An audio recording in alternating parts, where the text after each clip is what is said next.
And welcome this 4th of January 2013 to another issue or edition or video of the Health Research Report. Well, today we have three stories. Actually, kind of like four, but the fourth one's more of a commentary on really stupid people. But it's not really a story per se, more of facts and figures. But we have three stories. One, foodborne illnesses have sinister causes. Two, more deaths on Plavix. Wait till you see what came out in a court case. Oh, I should not see, heard what comes out in a court case. Three, cholesterol medicines affect energy production in muscles. And fourth will be a surprise, since the first three are really what matter. Alright. Foodborne illnesses could have sinister causes. Now, we're just not talking about antibiotics per se and other things like bleach or chlorine, like you might find in chicken, or pesticides. We're talking about things which are intentionally added to food to adulterate it. Either one, to improve its ability to sell, or two, sometimes poisoned, or I should say medications added to food to make the competition look better, because you're the competition, which is obviously poisoning the food per se. Alright, what they looked at was this. An observation article on foodborne illnesses could have sinister causes. And this was done by the American College of Physicians. What they discovered is they looked at a case that happened in China, where basically people started getting really low blood pressure, faint, dizzy, nausea. Nothing seemed to be working, as far as they couldn't find any foodborne pathogen that caused these 80 people in China to get sick. Well, what did they discover? Somebody, or a couple of the staff, added clonidine to the starchy food. Why? Because clonidine is obviously white and starch is white, and so it couldn't be easily detected. And clonidine is a medication usually utilized to treat either blood pressure or ADD. Obviously, these people got sick. They couldn't figure out what it was for about 2 days, and they ran other toxicology blood tests, and voila. So, what the American College of Physicians is saying is this is beginning to occur more and more, whether it be adding opium to food to make certain foods sell better, or other chemicals per se. It may not be that you're allergic to pecan pie. It may be that you're allergic to maybe the opiates put in the pecan pie. So, something to keep in mind in the future. If all of a sudden you're eating something you normally always eat, and things get a little funny. In this case, it happened to be, the fact is, two employees were hired by a restaurant. The two employees happened to be taking or be influenced by a competitor, and the competitor convinced them to add the clonidine or the ADD medication to their food. Henceforth, they got sick. People go, I'm never going to come back to this place again. Voila, competitor wins. So, something to look at if you're getting sick and you can't figure out why. Kind of sinister, but I'm sure it happens a lot more than it gets reported. Alright, after that, we look at cholesterol medicine. This was done by the Journal of American College of Cardiology. Now, if you have no other health conditions per se, this is a trivia question you may get a good kick out of. If you have no other health conditions per se except risk factors, except cholesterol, out of every 200 people, do not want to make it easy, so I'll make it kind of like a math test. For every 200 people that take a statin for 5 years, no other risk factors but cholesterol, how many, in a best case scenario, how many lives will that statin save? Good question. Alright, what they discovered was this. Cholesterol medicine affects energy production. And again, Journal of American College of Cardiology. They found up to 75% of the people who are taking statins have reduced energy levels and are prone to basically heavy fatigue. Why? Because they said the statins directly affect an enzyme in the body called coenzyme Q10. If you're in the health industry, a lot of us know what it is right off the bat. If you're not, CoQ10 is the substance per se in the body that allows your cells to manufacture energy. Now, what they're concerned about, obviously, through the study, is because this was done in Denmark, up to 40% of their population is taking statins already that are above the age of 65. So when you got almost half your population, or close to half, without nudging the figures, you got to know what this medication does. So they did. Up to the 40% of the population, up to 75% of those 40%, it's making too painful to move or exercise, which they need for their health also. So it was a concern to them. At least this Professor Fleming Della, who did this. He's concerned that basically it causes stop taking the medication altogether, or people just don't move anymore because it's too painful. And they also said, too, and here's the interesting part of that data, which came out buried in paragraph 1, 2, 3, 4, 5, 6, 7. How many lives does stat medication save for every 200 people who take it for over 5 years? Best case scenario. Guess how many? 1. So, what they said, the effects of statins is marginal in these patients. In previous published Cochrane analysis that only 0.5% reduction in all-cause mortality was detected, indicating that for every 200 patients taking statins every single day for 5 years, 1 death will be prevented. And you don't have to worry about going to the gym. Yay, ooh. So, you got to weigh the risk versus benefit.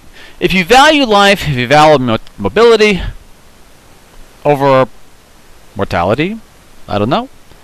But whatever it regards down to, basically, if you take these medications, the chance of it actually benefiting you is so marginal. And the amount of pain you'll live through as your quality of life begins to decrease will be just obviously 75% likely. So you have to make decisions based upon your own data. Just don't conform because everyone else is doing it. Or if you want to, alright, take the blue pill and see what happens. You know it. If you take it, if you fold to it, and you got the data in front of you, that's your freedom of choice. Alright. Remember too, it wasn't too long ago, weren't these guys wanting to put statins in fast food? Oh, that goes back to that sinister causes of foodborne illnesses. Think about that. People love to medicate you. Or should say fill a pocketbook. And now, filling your pocketbook, or wallet, let's go to more deaths blamed on Plavix. And this came out of the Courthouse News. Now listen to this. I want to make sure everything here is considered an allegation, so I don't have any fingers pointed at me. But according to the allegations, Plavix is no better than an aspirin against strokes, but cost 100 times more. Dozens of families claim in these two complaints. Bristol Myers Squibb and Sanofi Aventis reaped annual U.S. sales of $3.8 billion. How do we reward people who come out with lousy drugs? We make it the 6th best-selling drug in the United States. Why? Because everybody frickin' just listens to what's on TV or for these individuals. But I would say other things, but I'll stop there. It was touted as a super aspirin that would give a person even greater cardiovascular benefits than the much less expensive daily aspirin, while being safer and easier on a person's stomach. Sounds like Celebrex and a bunch of other things too. Those assertions have proven to be false. Courthouse News, not I. Alright, the truth is that Bristol Myers Squibb and Sanofi always knew, and this is what the attorneys say, or if they had paid attention to their own findings of their own studies, they should have known that Plavix was not more efficacious than aspirin to prevent heart attacks or strokes. Oh, there's a kicker here. It gets even better. More importantly, though, defendants knew, defendants being Bristol Myers Squibb and Sanofi, the sellers of Plavix, or knew or should have been known, not that it's their job, because once the FDA approves it, why know anything? The risk of suffering heart attacks, strokes, and internal bleeding and blood disorder far outweighed any potential benefit. Yeah, but they were making money, so it was benefiting, obviously, somebody. Plavix, the 6th best-selling drug. Well, now that this article came out, they'll just put more commercials on TV because they'll eventually advertise you till you forget that this is even out there. With the annual sales of $3.8 billion, because it cost $4 a pill, 100 times more than the 0.4 cents aspirin. Defendants nearly, now this is their words, not I.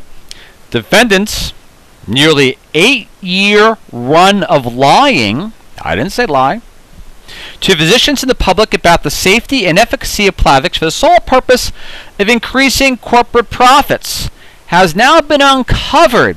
Did you see this on the news by any chance? I didn't. By scientific studies that reveal that not only is Plavix not worth its high price, it is dangerous, the complaint states. A recent study uncovered another truth about Plavix. Ooh, this is where it gets really good. They're not just making money. So not only losing money by taking something which is supposed to do something which is not doing something, it's doing something much worse. And how much worse? Here it goes. Found that Plavix plus aspirin dual therapy is only minimally effective, more effective I should say, than aspirin plus placebo at preventing arthrothrombotic events. But here's the kicker. How much is your life worth?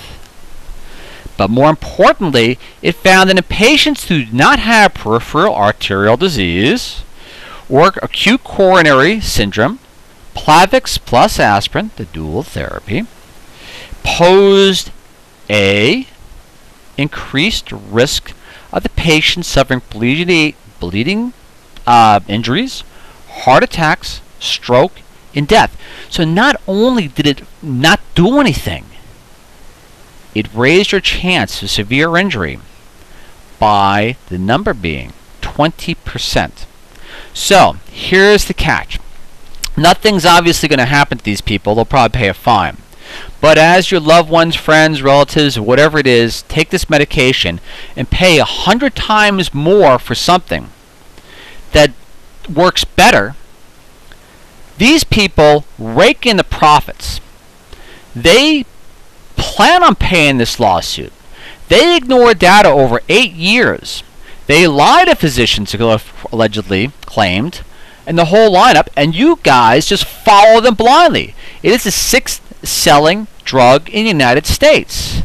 And not only on top of that, it's more likely to exacerbate your problems or 1 of 5 chance of making your life miserable, burdening the healthcare system as well as your personal injury and regret from whoever's around you if you're not taking the medication yourself.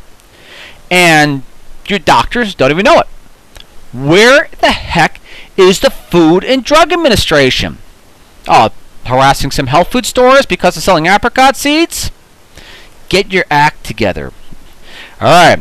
Defendants failed to fully, truthfully, and accurately communicate the safety and efficacy of the Plavix drug products and intentionally and fraudulently misled the medical community, physicians, plaintiffs, physicians, and ingesting plaintiffs, and descendants about the risks associated with Plavix, Jackson's complaint says. Again, 6th best-selling drug in the United States. If someone gets an upset stomach off of vitamin C, it makes national news. This comes out a few days ago in the courthouse news. Oh, I forgot. The advertising revenue. So, let's look at a few things. Ally, the drug for weight loss, we found out caused organ failure.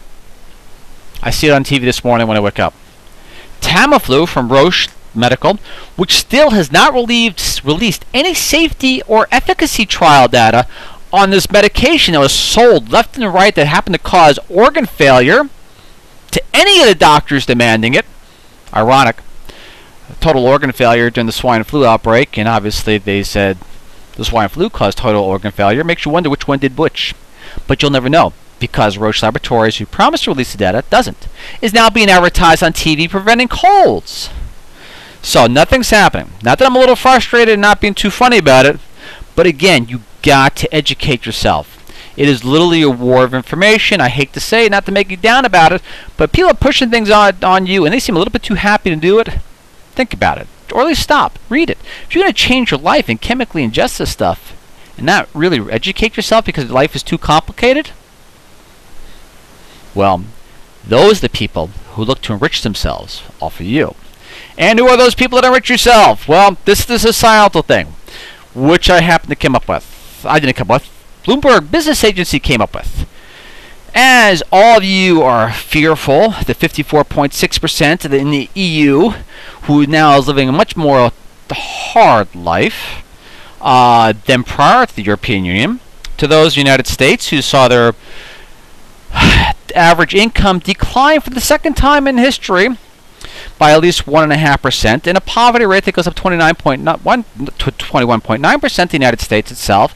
So to those who, I won't say struggling, but don't have those financial needs and resources available as it used to, where's all the money going?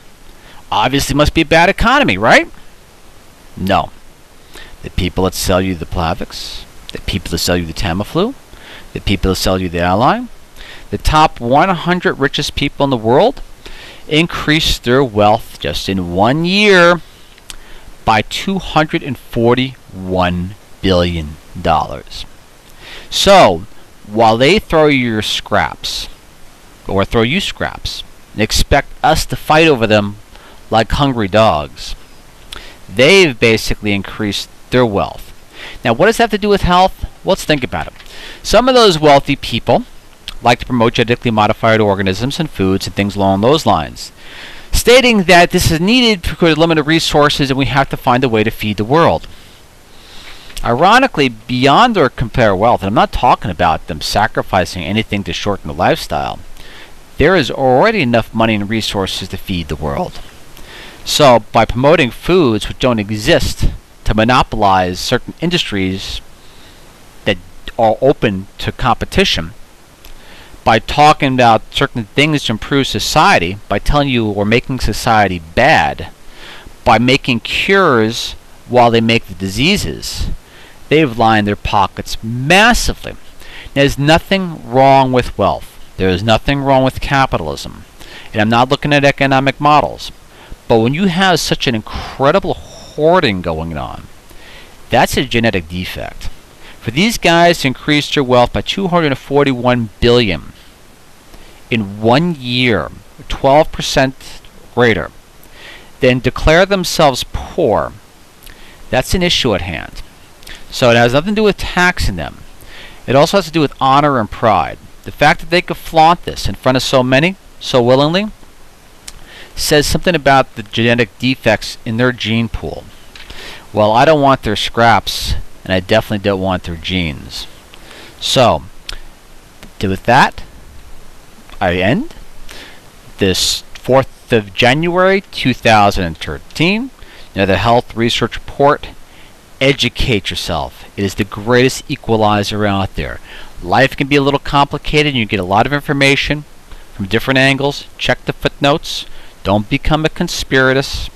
Don't let it consume you. But at the same time, too, don't be stupid. And don't lock honor and shame like 100 of the wealthiest people on this planet do at this point in time. That's it.